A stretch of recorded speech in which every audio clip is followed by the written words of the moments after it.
মা শ্যামাসুন্দরী দেবীর মন্দির। হ্যাঁ, এখানে মা কালীকে 5 বছরের বাচ্চা রূপে পুজো করা হয়।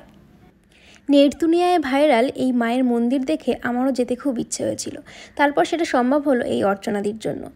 এটি কলকাতার অন্যতম একটি জাগ্রত মায়ের মন্দির, যেখানে বহু বছর ধরে মাকে পুজো করা হয়।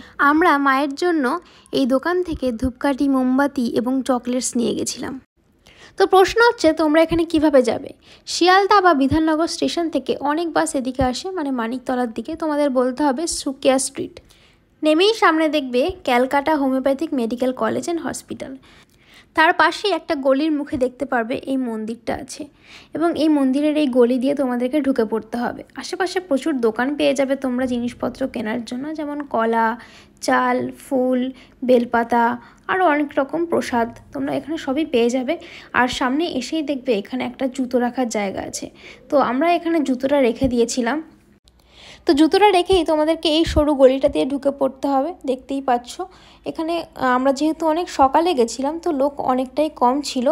আর তোমাদেরকে বলে দিই, এখানে তোমরা ইচ্ছে করলে পুজো দিতেও পারো বা ঠাকুরের দর্শন করেও ফিরে চলে আসতে পারো, সেটা তোমাদের ব্যাপার। আর আরেকটা কথা হচ্ছে, এখানে এসে তোমাদেরকে পুজোর জন্য লাইন দিতে হবে। তো আমরা ভেতরে ঢুকে পড়েছিলাম মায়ের দর্শনের জন্য। ভেতরটা ঠিক এইরকম দেখতে, তোমরা দেখে নাও। দেখতেই পাচ্ছ একটা পুরনো দিনের বাড়ি, যেখানে মায়ের মূর্তিটা রাখা আছে।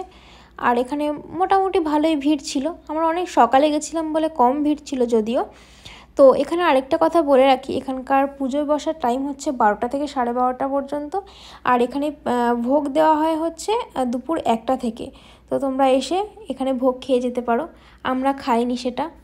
আর আগেই বলেছি যে আমরা মোমবাতি আর ধূপকাঠি আলাদা করে কিনে নিয়ে গিয়েছিলাম। তো এখানে একটা জায়গা ছিল যেখানে মোমবাতি ও ধূপকাঠি সবাই ধরাচ্ছিল। আমরাও এখানে ধরিয়ে নিলাম। ধরিয়ে তারপর চলে গেছিলাম মায়ের কাছে আরেকবার ধূপকাঠিটা দেখাতে। তো সত্যি বলতে জায়গাটা এত ভালো লাগছিল, ওখান থেকে আসতে ইচ্ছে করছিল না। তারপর আস্তে আস্তে মোমবাতিটা এখানে আমরা ধরিয়ে দিই। এখানে দেখতে পাচ্ছ প্রচুর লোক এসে এখানে মোমবাতি ধূপকাঠি ধরায়। তো আমরা রীতিমতো সেখানে রেখে দিলাম ধরিয়ে। তো ব্যাপারটা হচ্ছে যে এখানে আসলে তোমাদের যেতে ইচ্ছে করবে না। আর পারলে প্লিজ ভোগটা খেয়ে যেও, আমাদের ভাগ্যে সেটা জোটেনি। তবে আমরা যে চকলেটটা এনেছিলাম সেটা এই মাসিমাকে বলে ঠাকুরের পায়ের সামনে রাখতে বলেছিলাম। তো উনি সেটা রেখে দিয়েছিলেন এবং আমাদেরকে পরে সেখান থেকে প্রসাদ দিয়ে দিয়েছিলেন। তো অনেকে এখানে মাকে দেওয়ার জন্য ফুলের মালা নিয়ে যায়। তোমরাও ইচ্ছা করে নিয়ে যেতে পারো, খুবই ভালো লাগবে। তো আমরা তো গিয়ে ঠাকুর প্রণাম করে নিজেরাই টিপ পরে নিয়েছিলাম সিঁদুরের। তারপর আরেকবার আমি মায়ের দর্শন করলাম, মানে এত ভালো লাগছিল কি আর বলবো, আলাদাই একটা অনুভূতি। তো আমার এখান থেকে আসতে ইচ্ছে করছিল না, কিন্তু কি আর করব, সারাদিন তো থাকা যাবে না। তো তারপর আমরা চলে আসছিলাম দেখে। তারপর দেওয়ালের মধ্যে দেখতেই পাচ্ছ একটা ভোগের তালিকা, অনেকে এখানে দান করতে পারো ইচ্ছে করলেই। তো ভিডিওটা ছিল এই পর্যন্তই, আশা করি ভালো লেগেছে। তোমাদের সঙ্গে দেখা হচ্ছে নেক্সট ভিডিওতে। টাটা।